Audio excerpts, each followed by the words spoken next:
Pinag-aaralan na ng bayan ang paghahain ng panibagong impeachment complaint laban kay Vice President Sara Duterte. Nabitin daw kasi sila nang hindi matuloy ang impeachment trial laban sa bise. Nasa frontline ng balitang yan, si Marian Enriquez.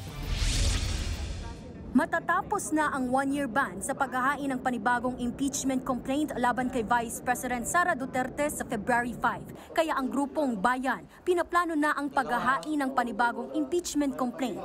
Isa pa sa pinag-aaralan ng grupo ang naunang desisyon ng Korte Suprema sa pagpapatigil ng impeachment at pagdedeklara nito bilang unconstitutional.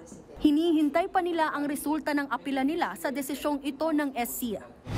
As you know, maraming dinagdag na mga condition ang Supreme Court. Medyo mas mahirap na ngayon mag-file ng impeachment. Most likely, magpa-file po tayo ng impeachment ulit. Kasi bitin yung nangyari, hindi natuloy sa trial. Noong December 2024, mga mambabatas mula sa Makabayan Bloc ang nag-endorso ng ikalawang impeachment complaint laban kay VP Sara. Isa lang ang naging basihan nila rito at yan ay ang betrayal of public trust dahil sa umano'y maling paglustay sa 612 million pesos na confidential funds ng OVP at DepEd. Pero sa ika-4 na impeachment complaint, 7 grounds ang inendorso ng 215 na kongresista. Yan ang ipinadala ng Kamara sa Senado. Bukod sa issue sa confidential funds, pinagbasehan din sa paghahain ang pagbabanta noon ni VP Sara kina Pangulong Bongbong Marcos, First Lady Liza Araneta Marcos at dating House Speaker Martin Romualdez.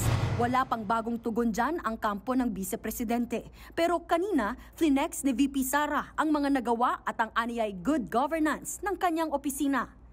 Ang OVP ay laging handa sa panahon ng krisis. Ang ating determinasyon na maglingkod ay sinasabayan ng dedikasyon sa good governance at operational excellence. Sa gitna ng problema ng bansa sa korupsyon, kasama raw ang bise na susugpo rito. Tuloy-tuloy daw ang kanilang trabaho.